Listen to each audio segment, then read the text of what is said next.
नमस्कार, मैं डॉक्टर संतोष राज पुरोहित।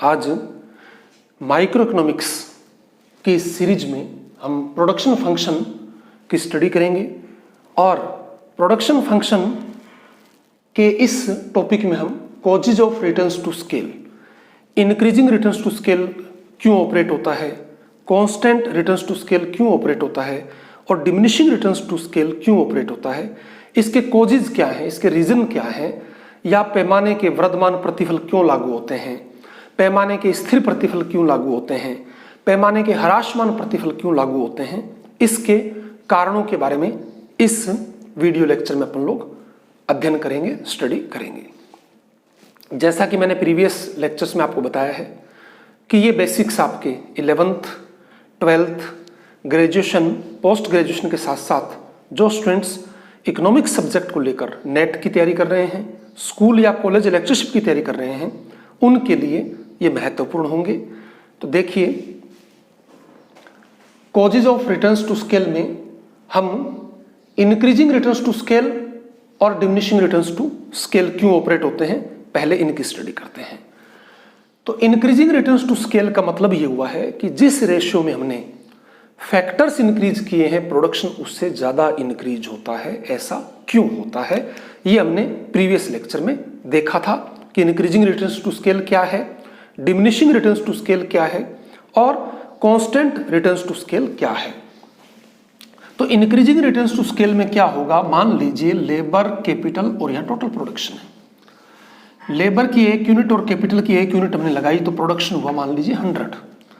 अब लॉन्ग रन प्रोडक्शन फंक्शन है, अगर दोनों फैक्टर्स को मैंने डबल कर दिया तो प्रोडक्शन मोर देन डबल हुआ, 200 की बजाय 220 हुआ। तो ऐसा क्यों हुआ, इसके क्या कॉजेज हैं कि जिस रेशियो में मैंने फैक्टर्स इंक्रीज किए हैं प्रोडक्शन उससे ज्यादा इंक्रीज क्यों हुआ। तो इसमें देखिए, इकोनॉमीज ऑफ स्केल ऑपरेट होता है या इकोनॉमीज ऑफ स्केल के कारण ये increasing returns to scale operate होता है। तो इकोनॉमीज ऑफ स्केल क्या है, इकोनॉमीज ऑफ स्केल में अगर प्रोडक्शन की कॉस्ट सेम हो, same cost per production increase हो जाए या प्रोडक्शन की कॉस्ट डिक्रीज हो रही है और आउटपुट यानी प्रोडक्शन सेम है, तो इसको हम इकोनॉमीज ऑफ स्केल कहते हैं। तो इकोनॉमीज ऑफ स्केल में या तो सेम आउटपुट पहले से कम कॉस्ट पर होगा, पर यूनिट कॉस्ट पहले से कम होगी, और या पर यूनिट कॉस्ट जो है वो कांस्टेंट रहते हुए आउटपुट इंक्रीज हो जाएगा। तो ये इकोनॉमीज ऑफ स्केल है, इनके कारण प्रोडक्शन इंक्रीजिंग रेट से इंक्रीज होगा। अब इकोनॉमीज ऑफ स्केल दो तरह की है, इंटरनल इकोनॉमीज ऑफ स्केल और external economies of scale. Internal economies of scale उस इंडिविजुअल फर्म से रिलेटेड है कि पर्टिकुलर एक जो स्मॉल यूनिट है, एक जो फर्म है, उसमें जो इंप्रूवमेंट होता है, चाहे वो टेक्नोलॉजिकल एडवांसमेंट हो, चाहे मैनेजरियल एफिशिएंसी हो, उसके कारण होता है। और एक्सटर्नल इकोनॉमीज ऑल इंडस्ट्रीज में होता है। फर्म बहुत स्मॉल यूनिट होती है इंडस्ट्री के कंपैरिजन में, तो पूरी इंडस्ट्री के अंदर जो इंप्रूवमेंट होगा उसका बेनिफिट सभी फर्म्स को मिलता है। तो एक्सटर्नल इकोनॉमीज वाइडर कंसेप्ट है, ये इंडस्ट्री से रिलेटेड है, और इंटरनल इकोनॉमीज है वो पर्टिकुलर एक इंडिविजुअल फर्म से रिलेटेड है। अब देखिए, इंटरनल इकोनॉमीज में पहला है टेक्निकल इकोनॉमीज। अगर एक फर्म एडवांस टेक्निक अडॉप्ट करती है, उसकी पर यूनिट कॉस्ट कम आती है और आउटपुट इंक्रीज हो जाता है, तो ऐसी कंडीशन के अंदर इंटरनल इकोनॉमीज ऑफ स्केल के कारण, टेक्निकल डेवलपमेंट के कारण, टेक्निकल इकोनॉमीज के कारण प्रोडक्शन है वो इंक्रीजिंग रेट से इंक्रीज होगा और increasing returns to scale operate होगा। सेकंड है मैनेजरियल इकोनॉमीज। अगर किसी फर्म का मैनेजमेंट एफिशिएंट है और काफी वेस्टफुल जो एक्सपेंडिचर है वो उसको रोकता है, तो यहां भी पर यूनिट कॉस्ट कम आएगी और प्रोडक्शन इंक्रीज होगा। तो मैनेजरियल एफिशिएंसी के कारण increasing returns to scale operate हो सकता है। फिर है फाइनेंशियल इकोनॉमीज। अगर लार्ज फर्म है, बड़ी फर्म है और उसको फाइनेंशियली प्रॉब्लम नहीं है, वो मार्केट में इक्विटीज शेयर के अकॉर्डिंग फंड्स जनरेट कर सकती है, उसको इजी गोइंग लोन मिल सकता है और उसको इस तरह की कोई फाइनेंशियल प्रॉब्लम नहीं है, फाइनेंशियली वो स्ट्रांग है, उसके पास फंड्स हैं और वो मार्केट से फंड्स जो है वो राइज भी कर सकती है। तो ऐसी कंडीशन के अंदर increasing returns to scale operate होगा। फिर है मार्केटिंग। अगर एक फर्म की जो मार्केटिंग है वो एफिशिएंट है और वो इंक्रीजिंग रिटर्न्स टू स्केल का बेनिफिट मार्केट के अंदर ले सकती है अपने प्रोडक्ट की मार्केटिंग करके, अपनी सेल्स को इंक्रीज करके, तो ऐसी कंडीशन के अंदर भी जब सेल्स इंक्रीज होती है, टोटल सेल्स इंक्रीज होती है और पर यूनिट कॉस्ट कम आती है उसकी प्रोडक्शन की, तो increasing returns to scale operate होता है। फिर है रिस्क बियरिंग इकोनॉमीज। अगर इंडिविजुअल फर्म है, उसका बिजनेस कॉन्फिडेंस लेवल बहुत हाई है, रिस्क बियरिंग नेचर है और वो न्यू इनोवेशंस करती है, मार्केट में नए तरीके से अपने प्रोडक्ट को लॉन्च करती है, सेल करती है, रिस्क लेती है और उसका कॉन्फिडेंस लेवल बहुत हाई हो, तो इसके अंदर भी increasing returns to scale operate होते हैं। इसके बाद एक्सटर्नल इकोनॉमीज कौन कौन सी है जो पूरी इंडस्ट्री के लिए है और सभी इंडिविजुअल फर्म्स को भी इसका बेनिफिट मिल सकता है। इसमें पहला है cheaper raw material and capital equipments. अगर न्यू डिस्कवरीज होती है, रॉ मटेरियल के नए स्टॉक, नए भंडार मिलते हैं और रॉ मटेरियल पहले से चीपर यानी सस्ता मिलता है, इसी तरीके से जो कैपिटल इक्विपमेंट्स हैं उनकी कॉस्ट रिड्यूस हो जाती है और कॉस्ट रिड्यूस होने से पर यूनिट कॉस्ट कम आएगी, आउटपुट ज़्यादा होगा, तो इसका बेनिफिट पूरी इंडस्ट्री को या उसमें इंक्लूड ऑल फर्म्स को मिलने के चांस होते हैं। Technological progress. अगर मान लीजिए पूरी इंडस्ट्री के अंदर टेक्नोलॉजिकल डेवलपमेंट होता है तो उसका बेनिफिट भी पूरी इंडस्ट्री को मिलता है और पर यूनिट कॉस्ट कम आती है, आउटपुट इंक्रीज हो जाएगा। फिर है इकोनॉमीज ऑफ एंसिलरेशन। इसमें क्या होता है कि एक इंडस्ट्री में काफ़ी सारी फर्म्स या इंडस्ट्री जो है वो एक ही जगह जब इस्टेब्लिश्ड होती है, कोई रॉ मटेरियल का काम कर रही है, कोई इंडस्ट्री पैकिंग का काम कर रही है, कोई उसकी मार्केटिंग का काम कर रही है, तो एक इंडस्ट्री दूसरे की कंप्लीमेंट्री हो जाती है, एक उद्योग दूसरे का पूरक हो जाता है। तो इसीलिए जो स्पेशल इकोनॉमिक जोन, सेज और जो इंडस्ट्रियल एरिया है, रिको वगैरह जो डेवलप करते हैं, वो पर्टिकुलर एक एरिया में ही उसको इंडस्ट्रीज को डेवलप करने का मेन जो मकसद है, उसका जो फोकस रहता है वो यही रहता है कि सारी इंडस्ट्रीज पास पास में हो और वो एक दूसरे के पूरक के रूप में, उसकी कंप्लीमेंट्री के रूप में काम में करें। तो अगर इस तरीके से एक दूसरे से रिलेटेड ये इंडस्ट्रीज एक दूसरे के पास पास है, नज़दीक है और वो एक दूसरे के लिए सप्लाई चेन का काम करती है, तो इन सभी का डेवलपमेंट होगा, कॉस्ट कम आएगी और increasing returns to scale operate होगा। इसके बाद है स्किल्ड लेबर। अगर लेबर को ट्रेनिंग देते हैं और लेबर एफिशिएंट है, उसकी स्किल में डेवलपमेंट होता है, तो उसकी एफिशिएंसी इंक्रीज होगी, प्रोडक्शन की पर यूनिट कॉस्ट कम आएगी और increasing returns to scale operate होगा। फिर है कमर्शियल सर्विसेज।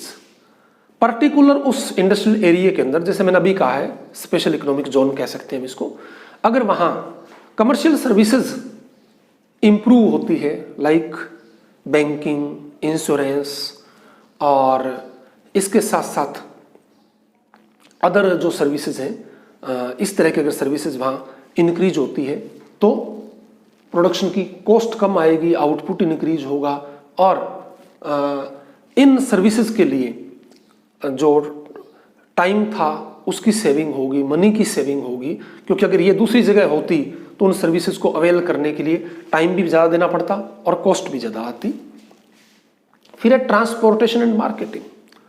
अगर ट्रांसपोर्टेशन रिच है और प्रॉपर वे में मार्केटिंग होती है तो ऐसी कंडीशन के अंदर रॉ मटेरियल को फैक्ट्री तक लाना और मैन्युफैक्चरिंग गुड्स को मार्केट तक ले जाना, उसकी प्रॉपर मार्केटिंग होने से उसकी सेल्स इंक्रीज हो और पर यूनिट प्रोडक्शन की कॉस्ट रिड्यूस हो, तो increasing returns to scale operate होता है।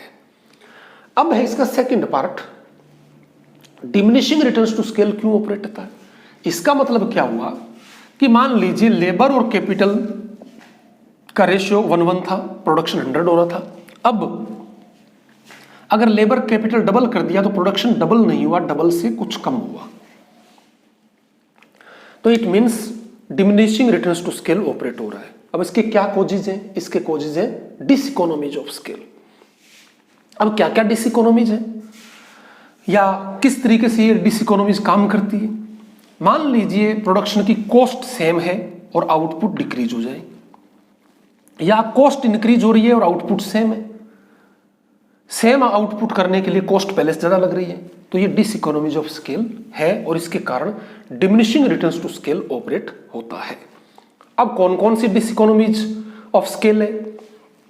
तो यही वाला सेम पार्ट यहां आ गया। इकोनॉमीज ऑफ स्केल की जगह diseconomies of scale. Internal diseconomies, external diseconomies. Internal diseconomies particular firm से रिलेटेड है और एक्सटर्नल डिसइकोनॉमीज पूरी इंडस्ट्री से कोरिलेटेड होती है। अब इन्हीं पॉइंट्स को वहां इनकी डीमेरिट्स के अकॉर्डिंग मैं डिस्कस करता हूं। पहला है या इंटरनल इकोनॉमीज में टेक्निकल इकोनॉमीज था, अब टेक्निकल डिसइकोनॉमीज। अगर एक फर्म है, उसकी टेक्निक बैकवर्ड है, पुरानी तकनीक है, प्रोडक्शन की पर यूनिट कॉस्ट ज्यादा आ रही है और आउटपुट डिक्रीज होगा, डिसइकोनॉमीज इंप्लीमेंट होगी और diminishing returns to scale operate होगा। मैनेजरियल डिसइकोनॉमीज, मैनेजर एफिशिएंट नहीं है, मैनेजमेंट एफिशिएंट नहीं है, प्रोडक्शन की पर यूनिट कॉस्ट ज्यादा आएगी और diminishing returns to scale operate होगा।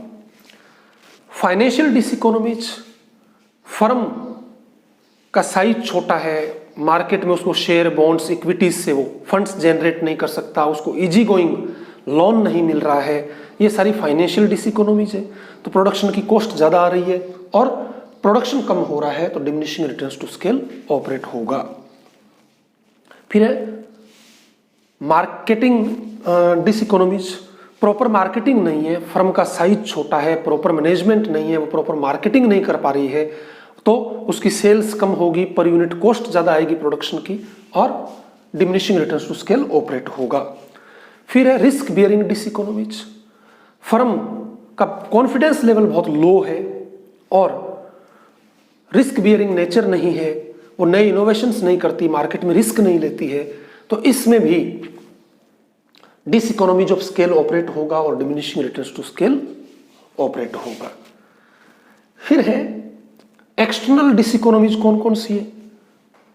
रॉ मटेरियल महंगा मिल रहा है, स्टॉक कम रह गया, कैपिटल इक्विपमेंट्स महंगे मिल रहे हैं, प्रोडक्शन की कॉस्ट इंक्रीज हो गई और आगे चलकर diminishing returns to scale operate होगा। इंडस्ट्री के अंदर टेक्नोलॉजिकल डेवलपमेंट नहीं है, बैकवर्ड टेक्निक यूज कर रहे हैं, पर यूनिट कॉस्ट ज्यादा आएगी, आउटपुट कम होगा और diminishing returns to scale operate होगा। फिर है इकोनॉमी डिसइकोनॉमीज ऑफ एंसिलरेशन, सारी इंडस्ट्री फर्म्स या इंडस्ट्रीज जो एक दूसरे कंप्लीमेंट्री है, वो एक जगह नहीं है, अलग अलग जगह है और एक फर्म रॉ मटेरियल बनाती है, दूसरा पैकिंग का काम करती है, एक मैन्युफैक्चरिंग का काम करती है, एक मार्केटिंग का काम करती है, उनमें कोऑर्डिनेशन नहीं है, डिस्टेंस बहुत ज़्यादा है, ट्रांसपोर्टेशन कॉस्ट भी ज़्यादा आएगी, तो ऐसी कंडीशन के अंदर भी diminishing returns to scale operate होता है। लेबर है वो स्किल्ड नहीं है, इनएफिशिएंट लेबर है, टेक्निक फ्रेंडली लेबर नहीं है, तो प्रोडक्शन की कॉस्ट ज़्यादा आएगी और diminishing returns to scale operate होगा। फिर है कमर्शियल सर्विसेज पुअर है, बैंकिंग सेक्टर डेवलप नहीं है, इंडस्ट्रीज को या फर्म्स को लोन चाहिए, तो बैंकिंग सेक्टर उतना रिच नहीं है, डेवलप नहीं है, वहाँ वो फैसिलिटीज़ नहीं है, इंश्योरेंस फैसिलिटीज़ नहीं है, इंडस्ट्री या फर्म्स इंश्योरेंस करवाना चाहती है, उसको दूसरी जगह कॉन्टैक्ट करना पड़ता है, तो इन सब के अंदर टाइम बहुत ज़्यादा वेस्ट होता है, एक्स्ट्रा मनी स्पेंड होती है, तो डिसइकोनॉमीज इंप्लीमेंट होगी और returns to diminishing returns to scale operate होगा। ट्रांसपोर्टेशन सर्विसेज वीक है, प्रॉपर मार्केटिंग नहीं है, तो ट्रांसपोर्टेशन सर्विसेज वीक होने से रॉ मटेरियल फैक्ट्री तक आना और मैन्युफैक्चर्ड गुड्स मार्केट तक जाना टाइम बहुत ज़्यादा लगता है और डिसइकोनॉमीज ऑपरेट होती है, पर यूनिट कॉस्ट इंक्रीज हो जाती है और प्रोडक्शन जो है डिमिनिशिंग रिटर्न्स टू स्केल से ऑपरेट होता है। और तीसरा था कांस्टेंट रिटर्न्स टू स्केल। इसका मतलब क्या है, जिस रेशियो में हमने फैक्टर्स इंक्रीज किए हैं प्रोडक्शन भी उसी रेशियो में इंक्रीज हो गया। इट मींस इसके अंदर हम ये इस तरह से कर सकते हैं कि इकोनॉमीज इक्वल्स टू डिसइकोनॉमीज।